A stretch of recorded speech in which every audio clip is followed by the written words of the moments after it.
سيدنا محمد وعلى آل سيدنا محمد كما صليت على إبراهيم وعلى آل إبراهيم في العالمين إنك حميد مجيد. أعوذ بالله من الشيطان الرجيم. بسم الله الرحمن الرحيم. إن الله يدافع عن الذين آمنوا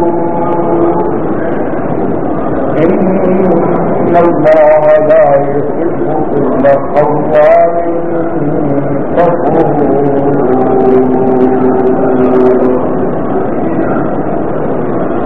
أذن للذين يقاتلون بأنهم ظلموا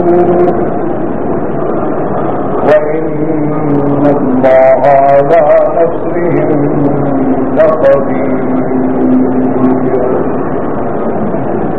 الذين أخرجوا من ديارهم بغير حق إلا أن يقولوا ربنا الله ولولا دفع الله الناس بعضهم ببعض لهدمت صوامع وبيع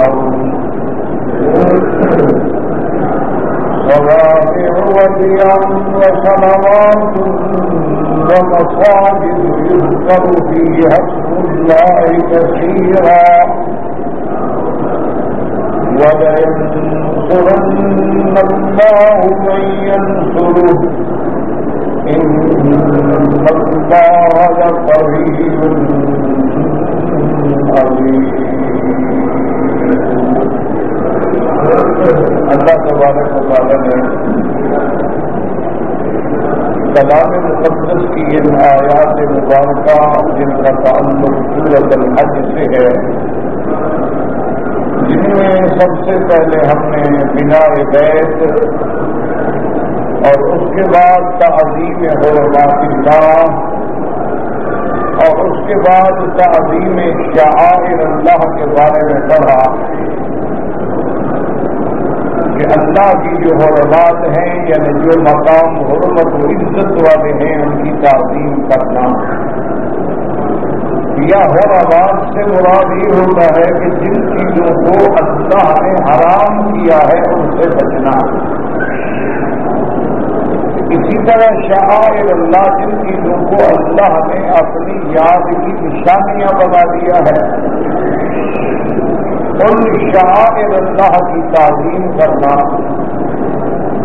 اور انہی شعائر میں سے ذکر آیا تھا قربانی کا کہ ایک جو وہ قربانی ہے جو ہر مسلمان صاحب نشاد اپنے اپنے ملک میں عید الاضحیٰ کے موقع پہ کرتے ہیں. اور ایک حج یہ تمتع ہے کہ حج کرنے والے لوگ جو تمتع کرتے ہیں یعنی حج کے مہینوں میں عمرہ کر کے احرام کھول دیتے ہیں اور پھر 8 کو حج کا احرام باندھتے ہیں، یہ تمتع ہے. ان کے لیے بھی بکری دینا، دم شکر دینا، دم تمتع دینا جو ہے وہ واجب ہے. اور اسی طرح وہ لوگ جو قران کرتے ہیں یعنی عمرہ اور حج کو ملا دیتے ہیں تو ان کے لیے بھی بکری دینا جو ہے وہ واجب ہے. اس کے بارے میں اللہ نے ارشاد فرمایا تھا کہ یہ ساری چیزیں جو ہیں یاد رکھیں. قربانی ہے، اللہ کے راستے میں دم شکر ہے، دم تمتع ہے، دم قران ہے. یہ کوئی نئی بات نہیں ہے بلکہ ہم نے ایسے احکام ہر امت میں ہر زمانے میں رکھے تاکہ حضور صلی اللہ علیہ وسلم کی امت کو یہ معلوم ہو جائے کہ یہ بات صرف ہمارے لیے نہیں بلکہ اصول دین جو ہے وہ حضرت آدم علیہ السلام اور حضرت نوح علیہ السلام سے لے کر ہمارے آقا تک ایک ہے. یعنی اللہ کی توحید پر ایمان، انبیاء کی نبوت و رسالت پر ایمان اور قیامت پر ایمان، یہ اصول دین ہیں جن میں کوئی ذرے کے برابر بھی فرق نہیں. اور اسی طرح جو اہم عبادات ہیں جیسے نماز ہے، جیسے روزہ ہے، جیسے حج ہے اسی طرح خیرات ہے، قربانی ہے، یہ بھی اللہ نے فرمایا ہم نے کل امت جعلنا منسکا، ہم نے ہر امت میں یہ حکم دیا تھا۔ جیسے اللہ نے روزے کے بارے میں تو فرما دیا ہے کہ کتب علیکم الصیام کما کتب علی الذین من قبلکم، جیسے تم سے روزہ فرض کیا گیا تم سے پہلی امتوں میں بھی روزہ فرض کیا گیا۔ تو اس سے ایک بات تو ہمیں یہ سمجھ آئے گی یہ مسلمانوں نے خود نہیں بنایا ہے، یہ کوئی مذہبی رسومات نہیں ہے کہ جو چاہے جب بنا لے جیسے بنا لے، بلکہ یہ احکام خداوندی ہے، یہ اللہ تبارک و تعالی کا حکم ہے۔ اور حضور کی امت کے لیے جو قربانی ہے وہ سنت ابراہیم ہے۔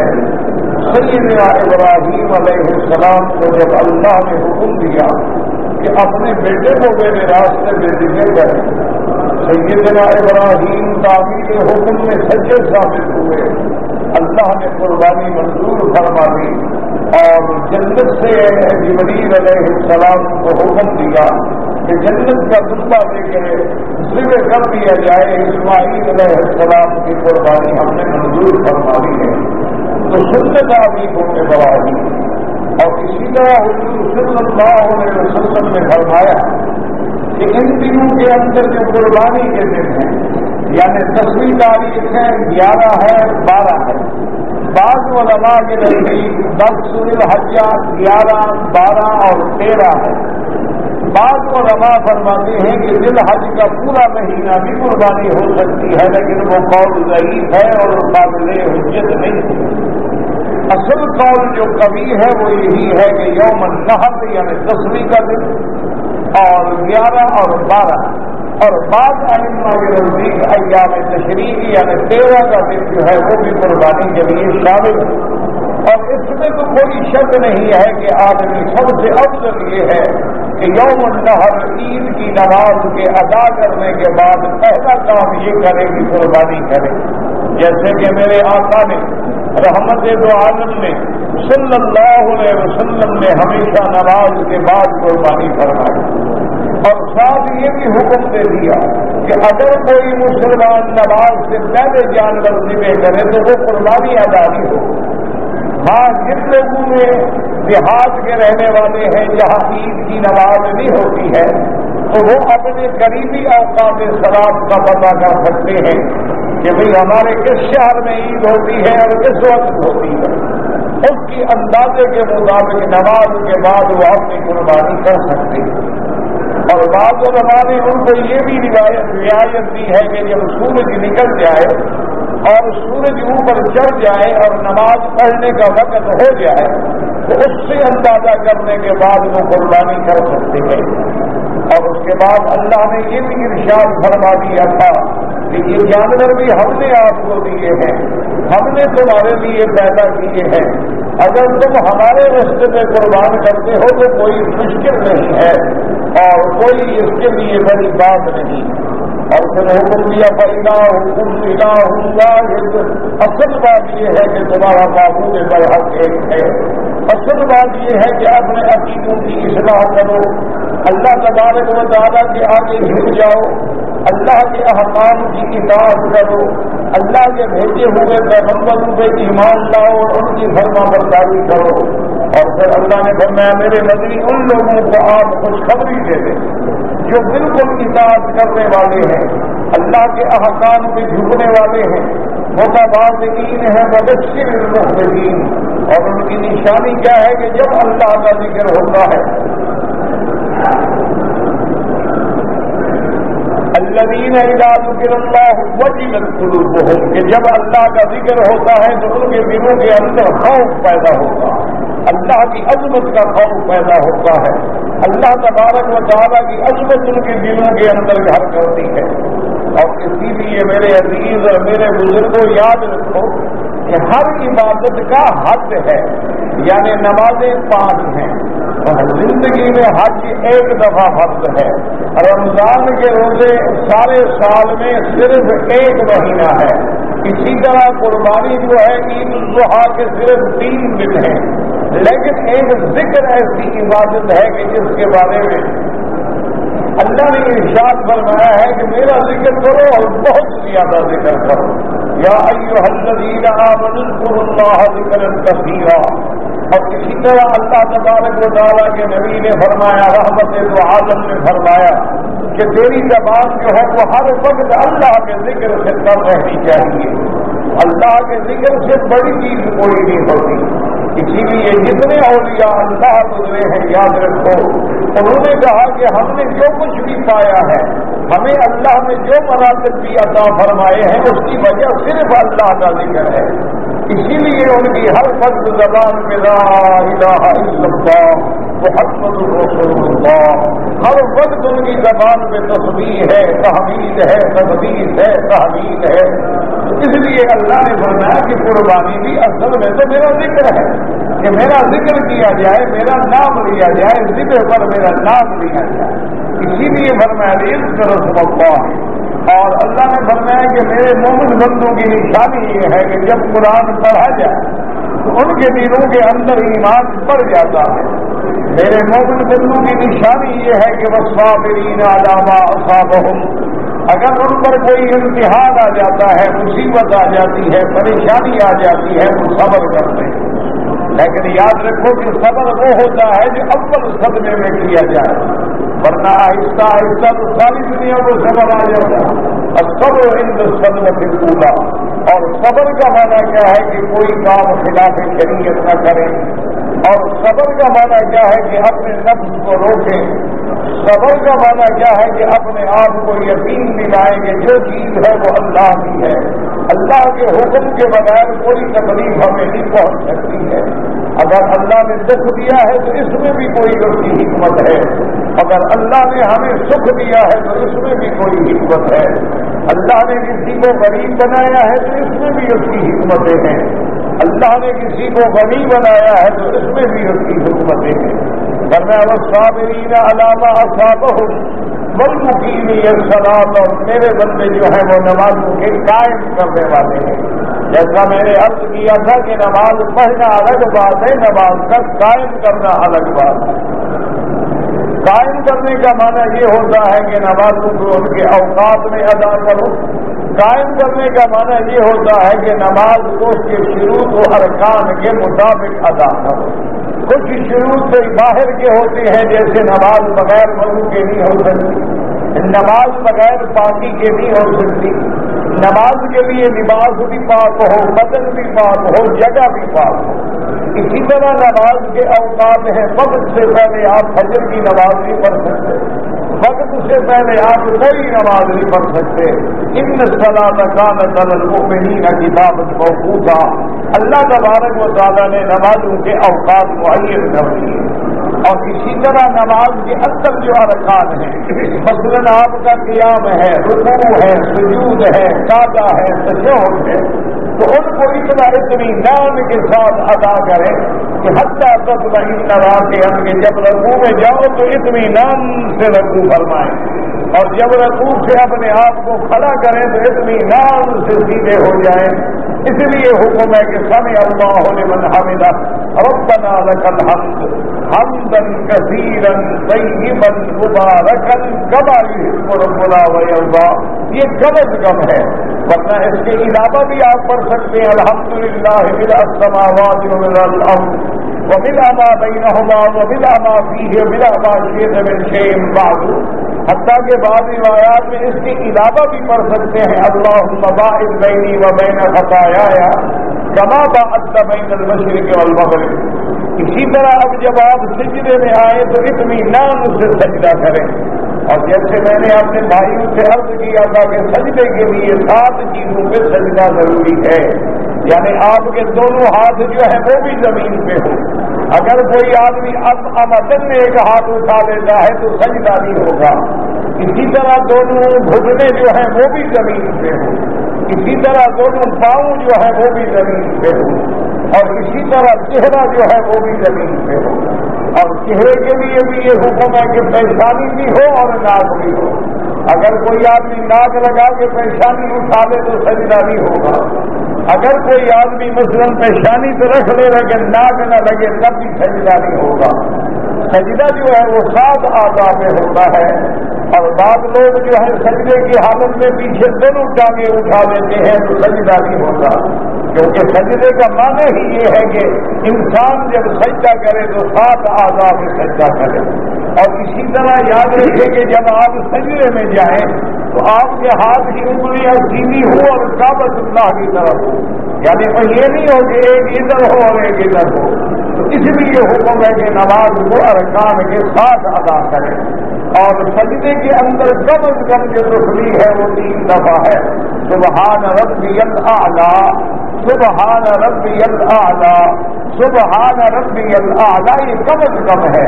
چاہے تو آپ 5 دفعہ بھی پڑھ سکتے ہیں، 7 دفعہ بھی پڑھ سکتے ہیں، 11 دفعہ بھی پڑھ سکتے ہیں، 21 دفعہ بھی پڑھ سکتے ہیں، اور اگر نفلی نماز ہے تو چاہے تو 100 دفعہ بھی پڑھ سکتے ہیں۔ اس لیے حکم ہے کہ میرے بندے وہ ہیں جو نمازوں کے قائم کرنے والے ہیں۔ قائم کا کیا معنی ہوا کہ وقت پہ پڑھنے والے ہیں۔ یہ نماز نہیں ہوتی کہ آدمی سوتا رہے اور سورج نکلنے سے 5 منٹ پہلے جلدی جلدی وضو کر کے ٹکرے باپ میں، تو یہ نماز نہیں ہوتی۔ اسی طرح عصر میں بیٹھا رہے اور جب سورج پیلا ہونا شروع ہو جائے تو نماز ادا کر دے۔ حضور نے فرمایا یہ منافق کی نماز ہے کہ بیٹھا رہتا ہے، انتظار کرتا ہے، جب سورج ڈوبنے لگتا ہے تو ٹکرے مار لیتا ہے۔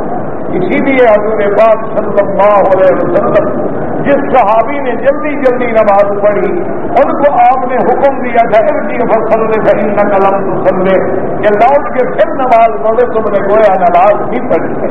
تو مومن کی صفت ہے کہ نماز کے قائم کرنے والے، وَمِمَّا رَزَقْنَاهُمْ يُنْفِقُونَ، اور جو ہم نے ان کو دیا ہے اللہ کے راستے میں خرچ کرنے والے۔ یاد رکھیں گے اللہ کے راستے میں خرچ کرنا جو ہے وہ اسراف نہیں ہوتا۔ شیطان کے راستے میں خرچ کرنا چاہے ایک ڈھیلا بھی ہو تو اسراف ہوتا ہے، لیکن اگر آپ اللہ کے راستے میں خرچ کرتے ہیں، حج کرنا جو ہے اللہ کے راستے میں ہے، زکات دینا جو ہے اللہ کے راستے میں ہے، خیرات دینا جو ہے اللہ کے راستے میں ہے، قربانی کرنا جو ہے اللہ کے راستے میں ہے، اپنے غریب رشتے داروں کی مدد کرنا جو ہے اللہ کے راستے میں ہے، فرمایا یہ ایمان والوں کی صفت ہے۔ فرمایا وَالْبُدْنَ جَعَلْنَاهَا لَكُمْ شَعَائِرَ اللَّهِ لَكُمْ فِيهَا خَيْرٌ، اور ہم نے تمہارے لیے قربانی جو ہے وہ بھی اللہ کی نشانیوں میں سے نشانی بنائی ہے، جس میں تمہارے لیے بہتری ہی بہتری ہے، خیر ہی خیر ہے، دنیا میں بھی خیر ہے اور آخرت میں بھی خیر ہے۔ تو اب بدن سے مراد بعض علماء فرماتے ہیں کہ اونٹ ہے، اور راجح قول یہ ہے کہ اونٹ کو بھی بدنا کہتے ہیں، گائے ہو یا بھینس ہو تو اس کو بھی بدنا کہتے ہیں، اور اس کے اندر 7 بکریاں ہیں۔ بعض علماء کے نزدیک 10 بھی ہیں، لیکن زیادہ راجح قول یہی ہے کہ اونٹ میں بھی 7 ہیں اور گائے میں بھی 7 ہیں اور بھینس میں بھی 7 ہیں، تو یہ بھی اللہ کے راستے میں تمہارے لیے نشانیاں ہیں۔ اور لیکن اونٹ کے ذبح کرنے کے لیے اللہ نے حکم فرمایا کہ اونٹ کو کھڑا کر کے ذبح کرو، یعنی اونٹوں کو کھڑا کیا جائے اور اس کا بایاں پاؤں جو ہے وہ باندھ دیا جائے، جب وہ 3 پاؤں پہ کھڑا ہو تو پھر کھڑے ہو کے ذبح کیا جائے۔ یہ سنت محمد مصطفیٰ صلی اللہ علیہ وسلم۔ اور باقی جانور جو ہیں ان کو لٹا کے ذبح کرنا سنت ہے، یعنی گائے ہے، بیل ہے، بھینس ہے، دمبا ہے، بھیڑ ہے، بکرا ہے، بکری ہے، اس کو لٹا کے ذبح کرنا سنت ہے۔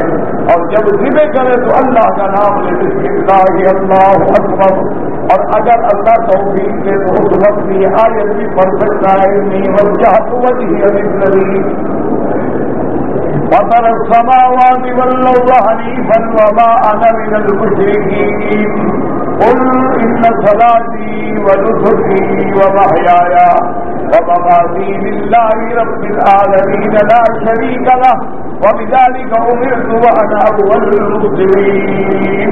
اور بسم اللہ اللہ اکبر، اور قربانی خالص اللہ کے لیے ہو، کسی غیر کا اس میں ذبح کے برابر بھی شراکت نہ ہو، دکھلاوا بھی نہ ہو، سمعت بھی نہ ہو، شہرت بھی نہ ہو، اور ساتھ یہ حکم ہے کہ اللہ کے راستے میں جو جانور قربان کرو وہ قیمتی جانور ہو، اچھا ہو، صحت مند ہو، تازہ ہو، بے عیب ہو، یعنی وہ اٹا نہ ہو، وہ لنگڑا نہ ہو، وہ کانا نہ ہو، جس کے سینگ ٹوٹ جائیں وہ نہ ہو۔ مقصد یہ ہے کہ چن کے اللہ کے راستے میں قربانی کریں۔ اور اس کے بعد فرمایا فَإِذَا وَجَبَتْ جُنُوبُهَا فَكُلُوا مِنْهَا وَأَطِيعُوا الْقَانِعَ وَالْمُعْتَرَّ، اور جب جانور ذبح ہو جائے، اس کے بعد زمین پہ گر جائے، اس کے بعد ٹھنڈا ہو جائے، یہ بھی اسلام کا حکم ہے کہ جب جانور کو ذبح کرو تو چھری تیز کرو، جب جانور کو ذبح کرو تو جو ذبح کرنا جانتا ہے وہ ذبح کرے تاکہ بلا وجہ جانور کو تکلیف نہ ہو۔ یہ بھی حکم ہے کہ جب جانور ٹھنڈا ہو جائے تو پھر کھاد اتاری جائے۔ اب یہ بھی حکم ہے کہ اس کا گوشت جو ہے، اب آج یہ قول یہ ہے کہ اس کو 3 حصے کر دو، ایک حصہ اپنے لیے رکھ لو اور ایک حصہ جو ہے دوستوں کو ہدیہ کر سکتے ہو، اور ایک حصہ جو ہے وہ غریبوں اور مسکینوں کو دے سکتے ہو۔ اچھا، مسکینوں میں بھی 2 قسم کے لوگ ہوتے ہیں، بعض وہ ہوتے ہیں کہ راج کر کے اپنے گھروں میں بیٹھے رہتے ہیں، سوال نہیں کرتے، اور بعض لوگ وہ ہوتے ہیں جو آ کے اپنی حاجت کا اظہار کرتے ہیں، ان دونوں کو ادا کیا جائے۔ اور میں كذلك سخرناها لكم لعلكم تشكرون، ہم نے یہ جانور تمہارے لیے مسخر کر دیے ہیں تاکہ زندگی میں بھی تیرے کام آئیں، تیرے لیے زینت کا بھی کام آئیں، تیری بال پرداری کے لیے بھی کام آئیں۔ وَتَحْمِلُ أَثْقَالَكُمْ إِلَىٰ بَلَدٍ لَّمْ تَكُونُوا بَالِغِيهِ إِلَّا بِشِقِّ الْأَنفُسِ، اللہ نے فرمایا ہم نے جانوروں کو ذریعہ بنا دیا ہے کہ تیرے بوجھ اٹھائیں، ایک ملک سے دوسرے ملک میں پہنچ جائیں، ایک شہر سے دوسرے شہر میں پہنچ جائیں، اور اسی لیے فرمایا ہم نے تیرے لیے زینت بھی بنا دیا ہے کہ دیکھو فلاں آدمی ماشاء اللہ ہزاروں اونٹ ہیں، ہزاروں بکریاں ہیں، ہزاروں گائیں ہیں، والخیل والبغال والحمیر لترکبوها وزینہ، اللہ نے فرمایا تیرے سواری کے لیے بھی ہم نے مسخر کر دیے، بعض جانور ہم نے تیرے دودھ پینے کے لیے مسخر کر دیے کہ ان کا دودھ پیو، دودھ سے پھر لسی بناؤ، لسی سے پھر مکھن نکالو، مکھن سے پھر گھی بناؤ، اس کے فائدے اٹھاؤ، ہم نے تیرے تابع کر دیا ہے۔ اور بعض جانور ایسے ہیں کہ جن کے اون سے تیرے کپڑے بنتے ہیں، تیرے لیے خیمے بنتے ہیں، تیرے لیے دریا بنتی ہے، تیرے سبزی کے لیے وہ ایک گرم کپڑے کا ذریعہ بنتا ہے، اور چاہو تو ذبح کر کے گوشت کھا سکتے ہو، لیکن قربانی کے جانور کی کھال جو ہے اس کو بھی خیرات کرنا چاہیے۔ پھر بھی فرماتے كذلك سخرناها لكم لعلكم تشكرون، اس کے بعد فرمایا کہ میرے بندو یہ بھی یاد کر دو کہ لن ينال الله لحومها ولا دماؤها ولكن يناله التقوى منكم، تم جب قربانی کرتے ہو تو اللہ کو نہ تو گوشت کی ضرورت ہے نہ اللہ کو صرف خون بہانے کی کوئی ضرورت ہے۔ حالانکہ بدو یہ جاہلیت میں مشرک جب جانور ذبح کرتے تھے اس کا گوشت بدو پہ رکھتے تھے اور خون جو ہے بدو کو مل دیتے تھے۔ اللہ نے فرمایا نہ مجھے گوشت کی ضرورت ہے نہ تیرے سے خون بہانے کی ضرورت ہے، میری تو مخلوق ہے، میں تو پیدا کرنے والا۔ اصل ہمیں جو چیز پہنچی ہے وہ تیرے دلوں کا تقویٰ ہے، تیرے دلوں کے اندر اللہ کی عظمت ہے، تیرے دل کے اندر اللہ کے تعبیر حکم کا جذبہ ہے، ہم اسی کے ذریعے ثواب دیتے ہیں۔ فرمایا كذلك سخرها لكم لتكبروا الله على ما هداكم وبشر المحسنين، اللہ نے فرمایا کہ اسی لیے ہم نے جانور تیرے لیے مسخر کر دیے تاکہ اللہ کی بڑائی بیان کرو، اللہ کی عظمت بیان کرو، اور اللہ کے نام پہ ان کو اللہ کے حکم کی قربانی کرو۔ وبشر المحسنین، اللہ نے فرمایا میرے نبی محمد مصطفیٰ صلی اللہ علیہ وسلم اپنی امت میں سے جو محسنین ہیں ان کو خوشخبری دے دیں، محسنین کون ہیں؟ القائمین بحدود اللہ، اللہ کے حدود کے اندر قائم رہنے والے، اللہ کے فرمان کی اطاعت کرنے والے، اللہ تبارک و تعالیٰ نے جن چیزوں سے منع فرمایا ہے ان سے روک جانے والے، ان کے لیے اشارات ہیں۔ ان تمام آیات کے بعد آج جو ہم نے سبق میں آیت پڑھی ہے اس میں اللہ ارشاد فرماتے ہیں ان اللہ یدافع عن الذین آمنوا ان اللہ لا يحب كل خوان کفور۔ اللہ نے فرمایا کہ اللہ تبارک و تعالیٰ خود ہی مومنوں سے دفع کرتے ہیں ان کے اعداء کو، دشمنوں کو، بلا کو۔ ان اللہ لا يحب كل خوان کفور، اور اللہ ان کو جو عہد توڑنے والے ہیں، جو ناشکری کرنے والے ہیں، ان کو اللہ محبوب نہیں رکھتے ہیں۔ اس میں اللہ نے اشارہ فرمایا، اصل اس میں اشارہ یہ ہے کہ میرے محبوب رحمت دو عالم سیدنا محمد رسول اللہ صلی اللہ علیہ وسلم جب آپ عمرے کے لیے تشریف لائے اور جانور بھی ساتھ لے کے آئے اور 1500 کا لشکر ساتھ ہے، لیکن کافروں نے روک دیا۔ حضور صلی اللہ علیہ وسلم کو عمرہ بھی نہیں کرنے دیا اور جانور بھی حرم میں نہیں پہنچانے دیے۔ اس پر اللہ تبارک و تعالیٰ ارشاد فرماتے ہیں کہ ان اللہ یدافع عن الذین آمنوا، میرا محبوب آپ فکر لگے اللہ میرے دشمنوں کو دفع کرے، اللہ تبارک و تعالیٰ ان کو شکست دے گے۔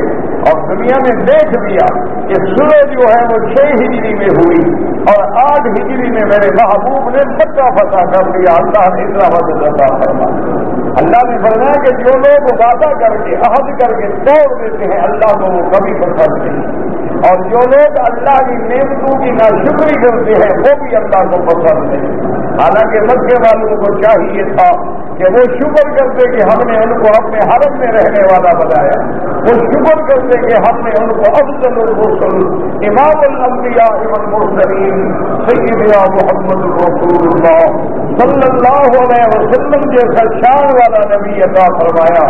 ان کو شکر کرنا چاہیے تھا کہ ہم نے مرکز ہدایت عطا فرمایا، ان کو شکر کرنا چاہیے تھا کہ ہم نے افضل الکتب جو ہے سب سے افضل کتاب قرآن عطا فرمایا، لیکن انہوں نے نہ شکری کی تو اللہ تبارک و تعالیٰ ایسے لوگوں کو محبوب نہیں رکھتے۔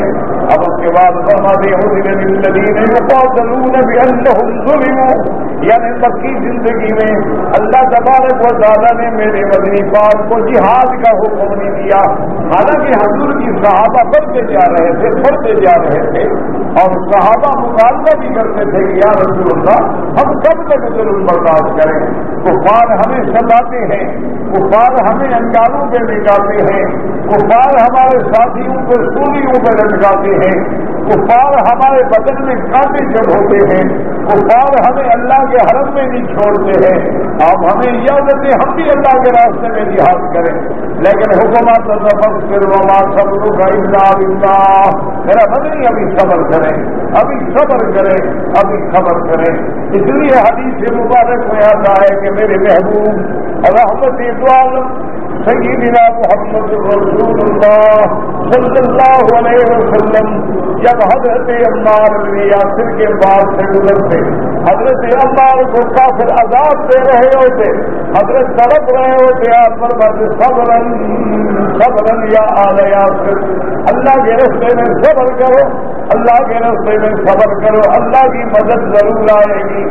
اب اللہ نے فرمایا کہ ہم نے پھر جہاد کا حکم دیا ان مومنین کو جو مظلوم ہیں، جن پر ظلم کیا گیا، جن کو ظلم و ستم کے آزمائش سے گزارا گیا، اور وہ لوگ جن کو اپنے گھروں سے نکالا گیا، اس لیے جہاد کا حکم جو ہے وہ مدینہ منورہ میں آیا۔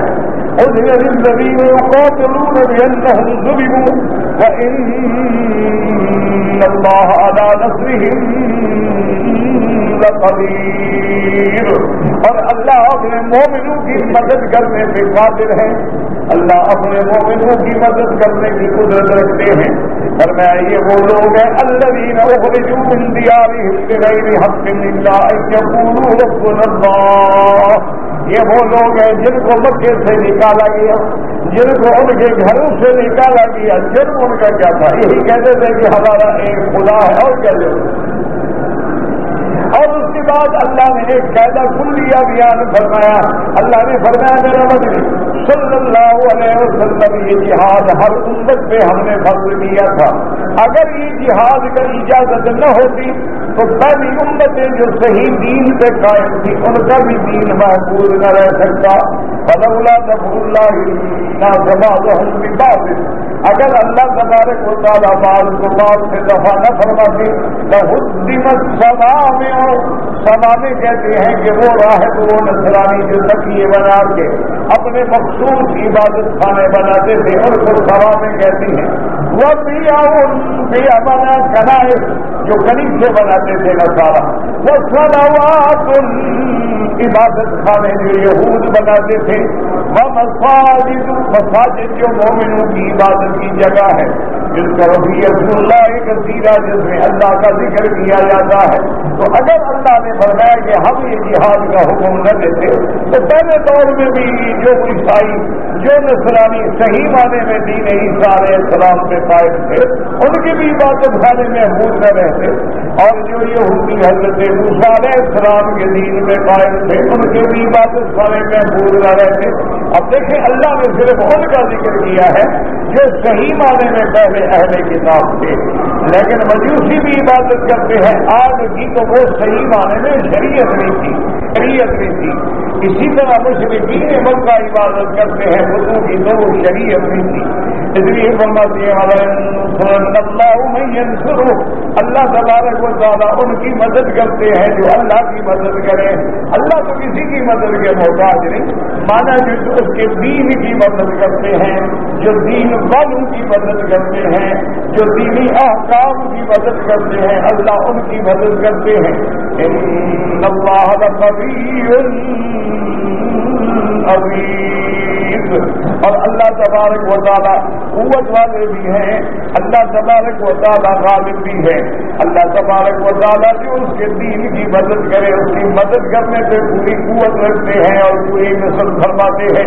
آپ بھی دعا کریں کہ ہم گنہگار ہیں لیکن اللہ مسلمانوں کی مدد فرمائے۔ آج فلسطین میں اور کشمیر میں جو ظلم ہو رہا ہے دعا کریں اللہ مسلمانوں کی نصرت فرماؤ، اللہ مسلمانوں میں رحم فرماؤ۔ اللہ حضور کی امت پہ بڑا مشکل وقت آ گیا ہے، امت پہ تیری آگے عجب وقت پڑا ہے اور تیری مدد کے بغیر اب اس سے نکلنا جو ہے وہ ہمارے امکان میں بھی نہیں، ہماری طاقت میں بھی نہیں ہے۔ ہم اپنی عاجزی کا اعتراف کرتے ہیں، تو اپنی قدرت کے ساتھ فیصلہ فرما لے۔ میرا مولا اس دور میں جو تیرے قرآن کی توہین کر رہے ہیں میرا اللہ تو انہیں خود ہلاک کرنے پہ قادر ہے، ان کی ہلاکت کے فیصلے فرما دے۔ یا الہ العالمین تو اگر چاہے تو ابابیلوں سے مروا سکتا ہے، تو اگر چاہے تو ہواؤں کو حکم دے سکتا ہے، تو اگر چاہے تو مچھروں سے نمرود کو مروا سکتا ہے، تو اگر چاہے تو معمولی سے کمزوروں سے بھی قوت والوں کو مروا سکتا ہے۔ میرا مولا ہم عاجز ہیں، اپنی عاجزی کا اقرار کرتے ہیں اور تجھ سے مدد طلب کرتے ہیں کہ اللہم انصرنا وانصر الاسلام والمسلمین یا قوی یا عزیز۔ اور حضرت مولانا شاہ ابراز الحق صاحب رحمۃ اللہ علیہ جو حضرت تھانوی رحمۃ اللہ علیہ کے آخری خلفاء میں سے تھے، میں نے ان کی ایک دو دفعہ زیارت کی ہے اور زیادہ میرا تعلق بھی تھا، لیکن وہ صحیح معنوں میں اولیاء اللہ میں تھے، عالم بھی تھے، عابد بھی تھے، اور پوری زندگی ہمیشہ اتباع سنت محمد مصطفیٰ صلی اللہ علیہ وسلم میں گزری، اور ہمیشہ اپنے ملنے والوں کو ایک ہی بات پہ زور دیتے تھے کہ حضور کی سنت کی اتباع کریں، حضور صلی اللہ علیہ وسلم کی سنت کی اتباع کریں۔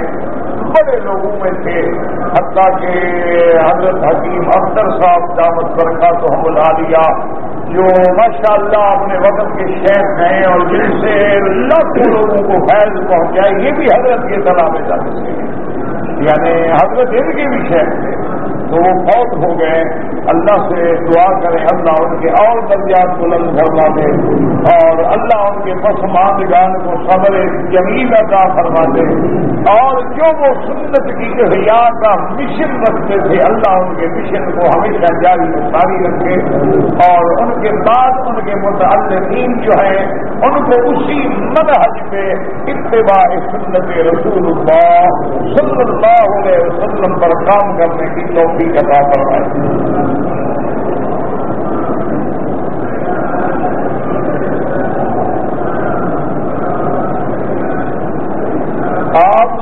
آپ سے کہ کچھ لوگ قلم لکھ دیتے ہیں، کیا قلم لکھ دیتے ہیں؟ مجھے نہیں پتا آپ نے کیا لکھا ہے، آپ کا لکھا تو آپ ہی سمجھ سکتے ہیں۔ وہ ہمارے ہاں ایک آدمی تھا، مثال ہے اللہ عالم سچ ہے یا غلط، اس کے بعد لوگ آتے ہیں کہ بھائی ان سے آپ خط لکھ دو، وہ کہتا کہاں بھیجنا ہے، مثلا انہوں نے کہا لاہور، انہوں نے کہا پھر کرایہ ہے تمہارے پاس؟ بس کرایہ کا کیا تعلق ہے بھائی؟ میں نے کہا پھر خط پڑھنے کے لیے بھی تو مجھے جانا پڑے گا نا، تو اگر تمہارے پاس کرایہ ہو تو میں لکھ دیتا ہوں۔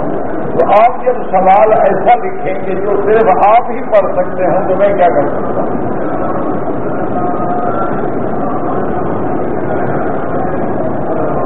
جو لوگ ریاض سے آئے ہیں عمرہ کرنے کے لیے، یاد رکھیں کہ ان کے لیے طواف الوداع کرنا واجب نہیں ہے، یعنی عمرے والے جہاں سے آئے، پاکستان سے آئے، بنگلہ دیش سے آئے، انڈیا سے آئے، کہیں سے آئے، عمرے والوں کے لیے طواف الوداع واجب نہیں ہے۔ کیا مانا؟ اگر نہیں کریں گے تو کوئی دم وغیرہ نہیں پڑے گی، لیکن سب ائمہ کے نزدیک افضل یہ ہے کہ وہ طواف الوداع کریں۔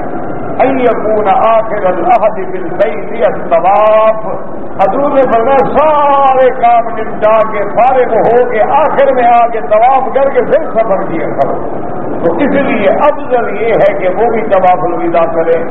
اور ویسے عقل کا تقاضا بھی یہ ہے، اللہ جانے ہم زندہ بھی رہیں گے کہ نہیں رہیں گے، دوبارہ اللہ کے حرم میں آنا بھی نصیب ہوگا یا نہیں ہوگا، اس لیے طواف الوداع نہ چھوڑیں، لیکن اگر کوئی چھوڑ دے تو دم نہیں پڑے گا۔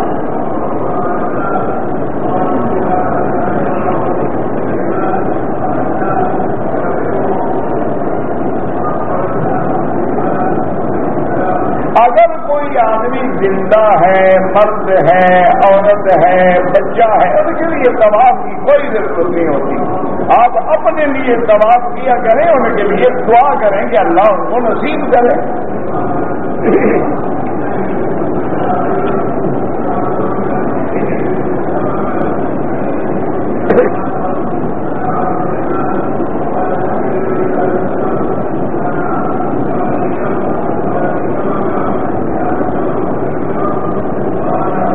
بیمار والی عورت نے بغیر پتہ نہیں کیا، بغیر پردہ ہو، ڈاکٹری، بغیر شہادہ، یہ تو نہیں پتا کیا لکھا ہے آپ،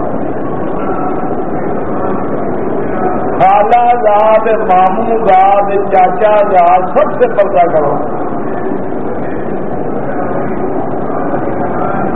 کسی ملک سے بھائی بہن دونوں ساتھ ہو کر جوانی کی حالت میں عمرہ کر سکتے، ہاں بھائی بہن کا محرم ہے، محرم کا معنی ہی یہی ہوتا ہے جس سے نکاح حرام ہو، تو بہن سے نکاح حرام ہے، وہ محرم ہے اس کا۔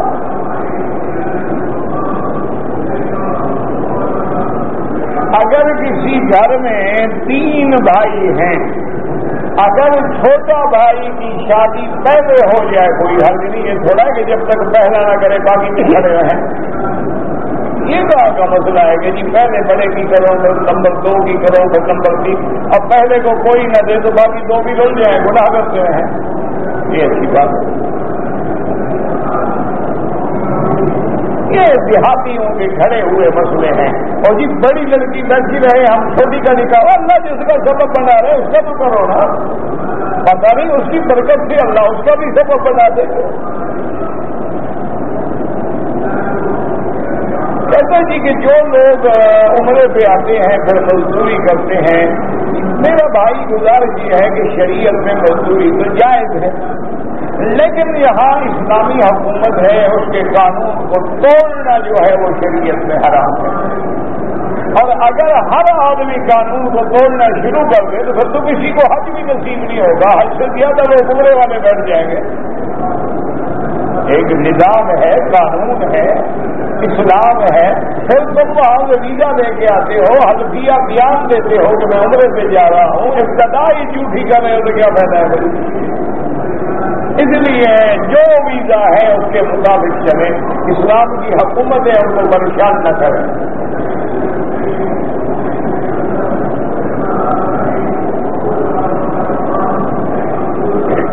میں نے احرام جو ہے قطر ایئرپورٹ سے پہنا، طواف صفا کے بعد بال تھوڑا کم کر دیا. میرا بھائی تھوڑے سے مراد اگر سارے سر سے تھوڑا تھوڑے کاٹے ہیں تو کوئی دم نہیں. اگر ٹک لگایا ہے 2 بال ادھر سے 2 ادھر سے 2 ادھر سے تو پھر دم پڑ جائے گا. اگر تھوڑے تھوڑے بال لیے ہیں لیکن لیے سارے سر سے ہیں تو پھر دم نہیں پڑے گا. لیکن آئندہ احتیاط کریں. افضل یہ ہے کہ آپ اس طرح پھروائیں. اگر اس طرح نہیں پھروائیں تو جتنے بال ہیں، مثلا کتنے بال ہیں، تو چوتھا حصہ بالوں کا سارے سر کا کٹوا دیں. تو بہرحال اگر آپ نے ڈک لگائے ہیں تو آپ نے بال بھی منڈوائیں اور ایک بکری دم بھی دیں، اور سارے سر سے کٹوائے ہیں تو کوئی دم نہیں. اگر کسی آدمی نے عمرہ کرنے کے بعد شیشے کے سامنے کھڑے ہو کے اپنے سر پہ خود اس طرح پھیر دیا، جائز ہے. مشین پھیر دی، جائز ہے. 2 دوست ہیں، دونوں نے عمرہ کیا، دونوں نے طواف کیا، دونوں نے صفا مروا دوڑ لیا، اب ایک دوسرے کے بال کاٹنے جائز ہے.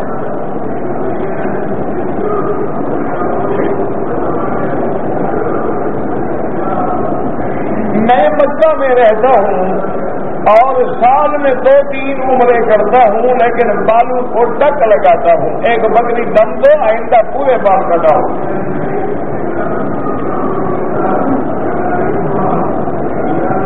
کہتے سنا ہے کہ قرآن پاک کی بے حرمتی کی گئی ہے. ہاں بالکل اخباروں میں آیا ہے. دیکھیں نا، اسی لیے اب آپ دیکھیں کہ شریعت کتنی جامع ہے. رحمت 2 جہاں نے 1400 سال پہلے صحابہ کو حکم دیا تھا کہ جہاد پہ جاؤ تو دشمن کے ملک میں قرآن ساتھ لے کے نہ جانا. تو حکمت تھی نا کہ اگر دشمن کو، اس کے لیے قرآن کیا ہے؟ قرآن پاک جو ہے وہ واجب الاحترام تو ہمارے لیے ہے. بہرحال جنہوں نے بے حرمتی کی ہے دعا کریں کہ اللہ ان سے بدلہ لے. ہم تو باتیں کرتے رہیں گے، ہمارے بلے میں ہے کیا؟ اور دعا کریں کہ اللہ عالم اسلام کو متفق ہو کے قوت دے، طاقت دے کہ وہ متفق ہو کے دشمن کی آنکھ میں آنکھ ڈال کے بات کریں، تو انشاءاللہ ایک دن میں مسئلہ حل ہو سکتا ہے. کوئی لڑائی نہ کرو، کوئی بم نہ مارو، کوئی دھماکے نہ کرو، کوئی دہشت گردی نہ کرو. لیکن آج 1 ارب 34 کروڑ مسلمان صرف یہ فیصلہ کر لیں کہ ہم نے ان کا برگر نہیں لینا ہے، پیزا نہیں لینا ہے، پچھی نہیں پینی ہے، ان کی کوئی چیز نہیں خریدنی ہے، ان کو 1 مہینے میں ہو جائے. کوئی لڑائی سے مسئلے حل نہیں ہوتے، مسئلے علم سے حل ہوتے ہیں. کہ ان کا مقابلہ جو ہے وہ اقتصادی طور پہ بائیکاٹ سے کریں، اسے تجارتی بائیکاٹ سے کریں، اور ان کا معاملہ پوری عالمی سطح پہ اللہ نے جن کو عزت دی ہے، قوت دی ہے، طاقت دی ہے، اللہ ان کو توفیق دے کے ان سے کھڑے ہو کے مطالبہ کریں. اس لیے ہمیشہ یاد رکھیں، اور اگر ہم اسی طرح دبتے گئے تو دشمن تو ٹیسٹ کرتا ہے نا، وہ تو بڑے سمجھدار ہیں، انجیکشن بھی لگانا ہو تو پہلے ٹیسٹ ڈوز دیتے ہیں کہ بھئی غلطی تو نہیں کرتا۔ اسی طرح وہ دیکھتے ہیں کہ بابری مسجد گرا دیں تو مسلمان کیا کریں گے؟ کچھ نہیں، چلو مسجد اقصی بھی گرا دو۔ اور اگر ہم نے غیرت بیدار ہو جائے، کوئی لڑائی نہ کرو، لڑائی سے مسئلہ کبھی حل نہیں ہوگا۔ جو لوگ لڑائی کے فتوے دیتے ہیں یا بم بلاسٹ کر دیتے ہیں یا اس قسم کی، ان سے کیا ہو جائے گا کہ 2 بندے ان کے نہیں مریں گے، تمہارے اپنے 20 مر جائیں گے۔ یہ مسائل کا حل نہیں ہے۔ مسائل کا حل جو ہے وہ علم کا مقابلہ علم سے کریں، اور اس کا بڑا آسان حل ہے، کچھ بھی نہ کر سکے نا جی، صرف مسلمان متفق ہو کر ان کی چیزوں پہ لعنت بھیج دے تو دیکھیں گے کیسے ہو جاتی ہے۔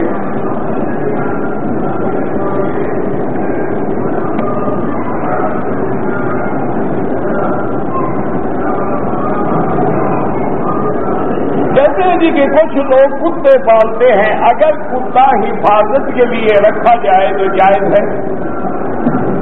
اسی طرح کتا اگر شکار کھیلنے کے لیے رکھا جائے تو شریعت میں اس کی اجازت ہے۔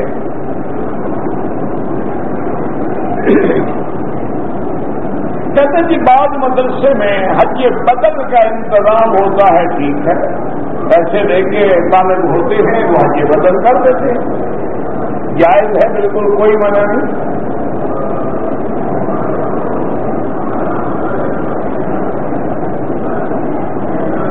کہتے جی کہ ہم لوگ تھکے ہوئے ہوتے ہیں، فرض نماز تو کھڑے ہو کے پڑھتے ہیں، لیکن سنتیں بیٹھ کے پڑھتے ہیں، تو آپ آدھا ثواب اپنا ضائع کر دیتے ہیں کہ اجر القائم نصف اجر القائم، بیٹھ کے پڑھنے سے آدمی کو آدھا ثواب ملتا ہے اور آدھا ثواب سے محروم ہو جاتا ہے۔ تو کوشش کریں کہ آپ سنتیں جو ہے وہ بھی کھڑے ہو کے پڑھیں۔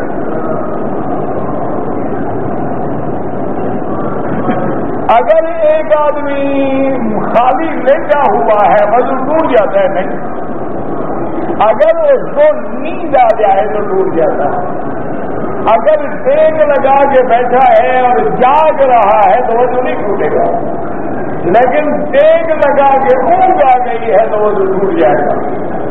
اگر ایسے بیٹھا ہوا ہے اور اونگ آ رہی ہے تو وضو نہیں ٹوٹے گا، کیونکہ جب ٹیک لگاتا ہے آدمی تو آزاد ڈھیلے ہو جاتے ہیں، پتہ نہیں ہوا نکل جائے اسے پتہ بھی نہ ہو، لیکن اگر ایسے بیٹھا ہے تو آزاد جکڑے ہوئے ہیں، اس سے خطرہ نہیں ہوتا ہے۔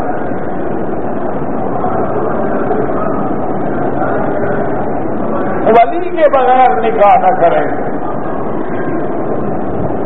اگر ایک ہندو لڑکی کورٹ میں مسلم لڑکے سے نکاح کرنا چاہتی ہے، اگر سب سے پہلی بات تو یہ ہے کہ ہندو لڑکی سے نکاح ہو نہیں سکتا جب تک کہ وہ اسلام نہ لے آئے، اور اسلام بھی صرف شادی کے لیے لا رہی ہو تو پہلے آزمانا چاہیے کہ کتنے دن اسلام میں رہتی ہے۔ ایسے تو جذبہ ہوتا ہے نا عشق کا، اس وقت تو اسلام ہو گیا، جب جھگڑا ہوا اسلام بھی کیا، نکاح بھی کیا، ہر چیز گئی، تو اس لیے پہلے آزمائش۔ اچھا، اس کے چونکہ سارے رشتے دار کافر ہیں تو جو قاضی ہوگا وہی ولی ہو جائے گا، وہ اس کو اجازت دے سکتا ہے۔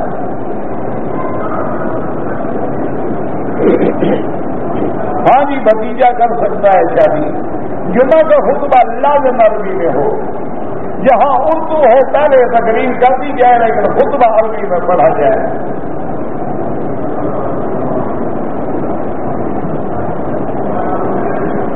بہن سے شادی کرنا جو ہے وہ کفر ہے، توبہ کرے۔ یہ جو رواج ہے ختم قرآن شریف اور آیت کریمہ، یہ سب رواج ہیں اور بدعت ہیں۔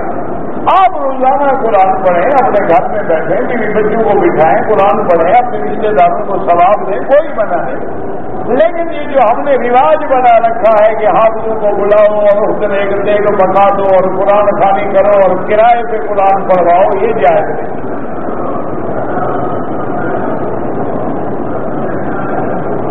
ننگے سر نماز ہو جاتی ہے، بالکل ہو جاتی ہے، قمیض بھی نہ ہو تو ہو جاتی ہے، لیکن یہ مسئلہ آپ نے کہیں نہیں پڑھا کہ اللہ نے دیا ہو تو اتار کے پھینک دو،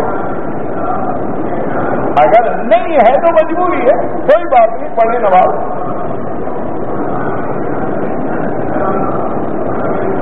اگر کسی نے مغرب کی اذان ہونے کے بعد 2 رکعت واجب الطلاق پڑھ لی، ٹھیک ہے، دور عثمانی کی تعمیر تو اب کوئی نہیں ہے، یہ تو ترکی دور ہے جو ہمارے آگے حرم بنا ہوا ہے، یہ ترکیوں نے بنایا، اور اللہ تبارک و تعالیٰ کے کعبے میں جو میزاب رحمت والی دیوار ہے یہ حجاج ابن یوسف نے عبداللہ ابن زبیر کے بعد بنائی۔ سب سے افضل درود شریف کون سا ہے جو نماز میں پڑھتے ہیں، جسے درود ابراہیمی کہا جاتا ہے؟ سب سے افضل وہ ہے کہ وہی حدیث میں ہے جو حضور نے سکھلایا ہے۔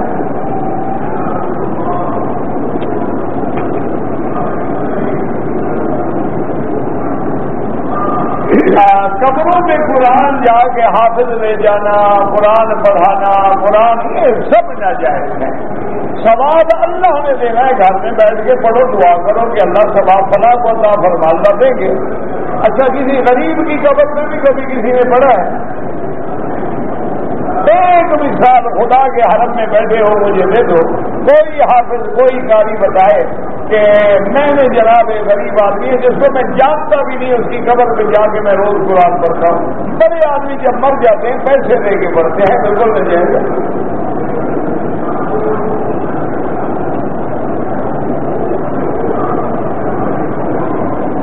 کہتے جی کہ جن بھی جہاد کرتے ہیں جو مسلمان ہیں وہ کرتے ہیں۔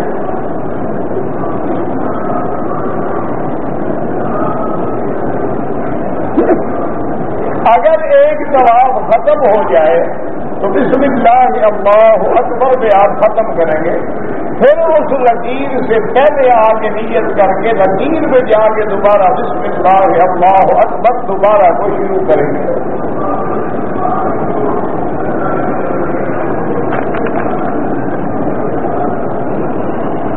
حالت احرام میں طواف کے دوران ایک بندے نے میرے ہاتھ پہ عطر لگا دیا، آپ نے دھو ڈالا، کوئی جرم نہیں۔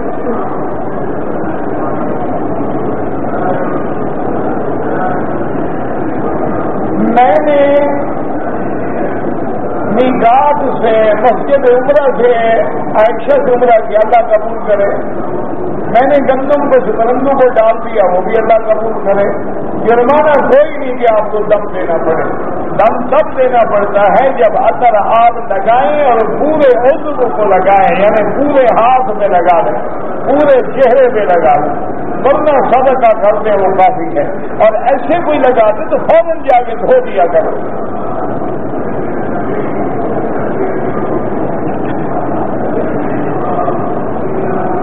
حرمین شریفین مکے شہر میں جو مسجدیں ہیں ان میں جو اب ہم نماز پڑھیں گے وہاں بھی 1 کلاس ملتا ہے، پورے مکے میں 1 کلاس ملتا ہے۔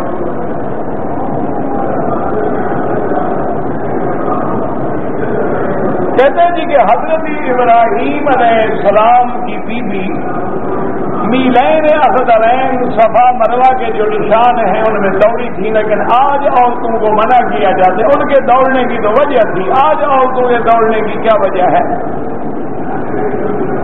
بھئی ان کو تو دوڑنا تھا کہ بیٹا ان کو نظر نہیں آتا تھا، وہ جگہ نیچے تھی۔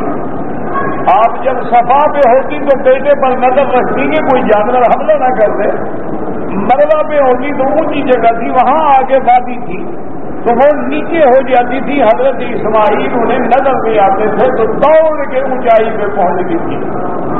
تو ہمارے لیے وہ وجہ نہیں ہے، اس لیے ایک عورت کے لیے دوڑنا منع ہے۔ اسلام کہتا ہے کہ صفا مروہ میں نہ دوڑے، تم کہتے ہو سڑکوں پہ دوڑے، اب ہم کیا کریں؟ مولوی کے بس میں کیا بات؟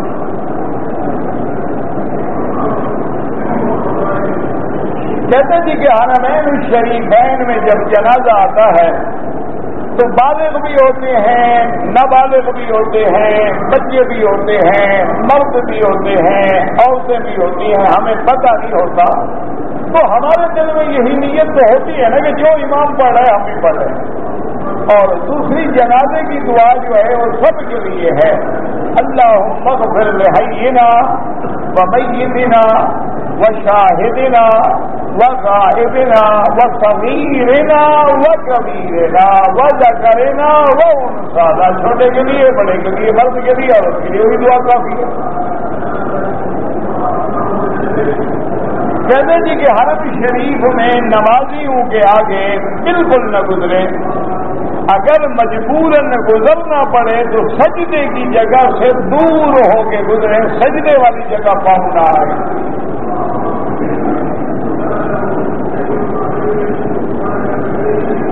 میرا نانا ہے، بوڑھا ہے، 130 سال اس کی عمر ہے. اس کے لیے عمرہ بالکل عمرہ کرو، حج کرو.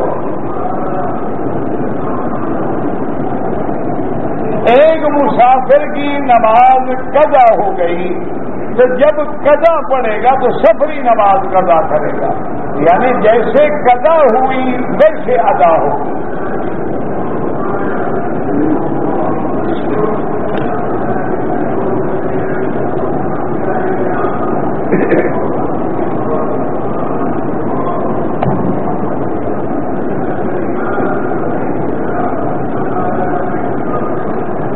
ایک عورت کو ڈاکٹر نے دوائی دی ہے 45 دن کھانے کے لیے، جس سے حیض رک جاتا ہے.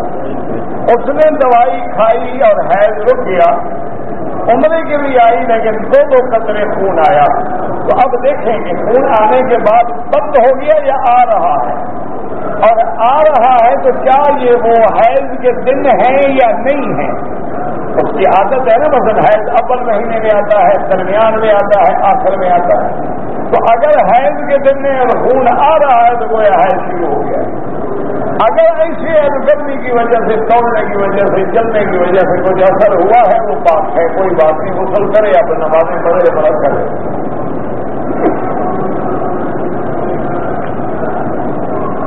15-20 دن کا وقفہ ہے تو اصول یہی ہوتا ہے کہ 10 دن حیض اور 20 دن باقی.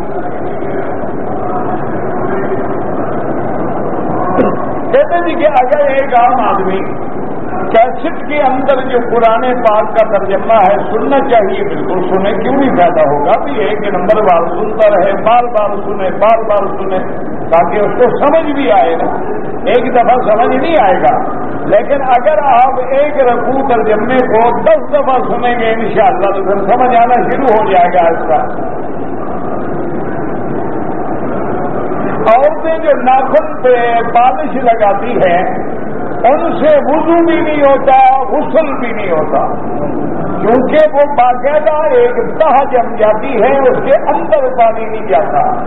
جب تک کہ اس کو ریموو نہ کریں، غسل کریں گے نہیں ہوگا، وضو کریں نہیں ہوگا، نہ نماز ہوگی نہ پاک ہوگی.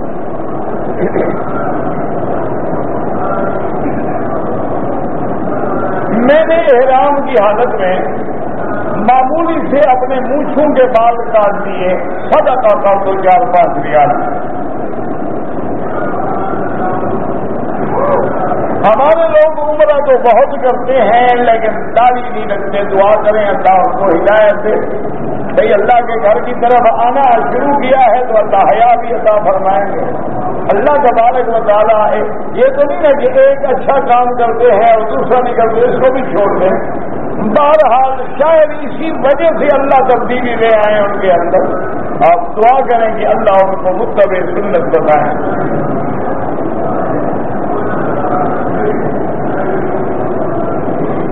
پتہ نہیں کیا ستی بیرون بدل، کیا ستی بیرون، 1000 دفعہ اس کو کہا ہے کہ تم نہیں لکھتے ہو، تمہارا لکھا پڑھا نہیں جاتا، کسی سے صاف لکھو. نہیں، وہ خود لکھتا ہے. اگر کوئی آدمی اونٹ ذبح کرے یا گائے ذبح کرے اپنی طرف سے، ساتھ ہی سے نہ رکھے، حضور پاک نے 100 اونٹ ذبح کیا ہے تو آپ 1 اونٹ کا مسئلہ پوچھ رہے ہیں. تو تھوڑا آپ 1 کریں، 2 کریں، 10 کریں، 100 اونٹ ذبح کریں.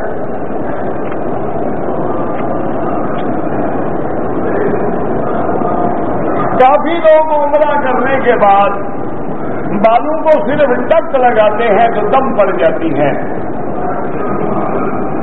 مکے میں رہنے والوں کے لیے عمرہ کرنے سے طواف زیادہ افضل ہے. یعنی اب آپ یہاں رہ رہے ہیں تو جتنی دیر عمرہ کریں گے 2 گھنٹے یا 3 گھنٹے، اگر وہ 2 گھنٹے طواف کرتے رہیں تو یہ زیادہ افضل ہے اور زیادہ ثواب.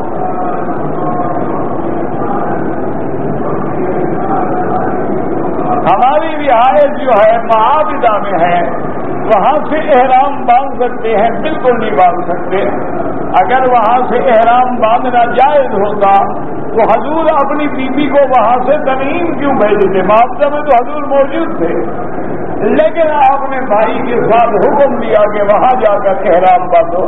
تو مسئلہ سمجھ آ گیا کہ مکے میں اب موجود آدمی جو بھی ہے اگر عمرہ کرنا چاہے تو حرم کے حد سے باہر جا کے احرام باندھنا ہوگا.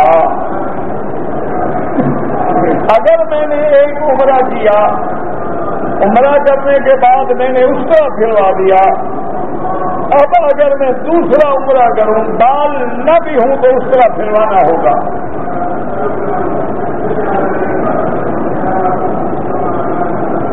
کہتے جی ہمارے ملک میں جو عید میلاد النبی منایا جاتا ہے، میرا بھائی نہ اللہ کے قرآن میں حکم ہے، نہ حدیث محمد مصطفیٰ میں حکم ہے، نہ حضرت صدیق عمر عثمان و علی نے منایا ہے، نہ اہل بیت نبی نے منایا ہے. یہ تو 600 سال بعد ایک بادشاہ نے بدعت جاری کی تھی. بہرحال دعا کریں کہ اللہ تمام مسلمانوں کو حضور کی سچی محبت اور اتباع سنت نصیب فرمائے. اللہم صلی علی سیدنا محمد وعلی آل سیدنا محمد وبارک وسلم. یا حی یا قیوم یا ذی الجلال والاکرام. اللهم اجعل لنا وللمسلمين من كل هم فرجا ومن كل ضيق مخرجا ومن كل بلاء عافيا. اللهم استرنا بسترك الجميل. اللهم استر عوراتنا آمن رواتنا فضل رواتنا. اللهم انصر الاسلام والمسلمين. اللهم انصر المجاهدين في كل مكان. اللهم اهلك اعداءك اعداء الدين. اللهم اهلك اعداءك اعداء الدين. اللهم انزل عليهم الباسط الذي لا يرد عن قوم المجرمين. یا اللہ کی حیات کو حیا عطا فرما. یا اللہ بیماریوں کو شفا عطا فرما. یا اللہ کے دینوں کو دین عطا فرما. یا اللہ کے اولادوں کو اولاد عطا فرما. یا اللہ جن کی اولاد ہے ان کو صالح اور فرما بردار بنا. یا اللہ ہمیں مانگنا نہیں آتا بغیر مانگی عطا فرما. یا اللہ ہماری ظاہری باطنی روحانی جسمانی اندرونی بیرونی داخلی خارجی سب بیماریاں پریشانیاں اپنی رحمت سے دور کرنا. یا اللہ حضور کی امت میں رحمت کا فیصلہ فرما. یا اللہ پورے عالم میں ہدایت کی بنا پیدا فرما. یا اللہ حرمین شریفین کو قیامت تک ہر فتنے سے محفوظ فرما. ربنا تقبل منا انک انت السمیع العلیم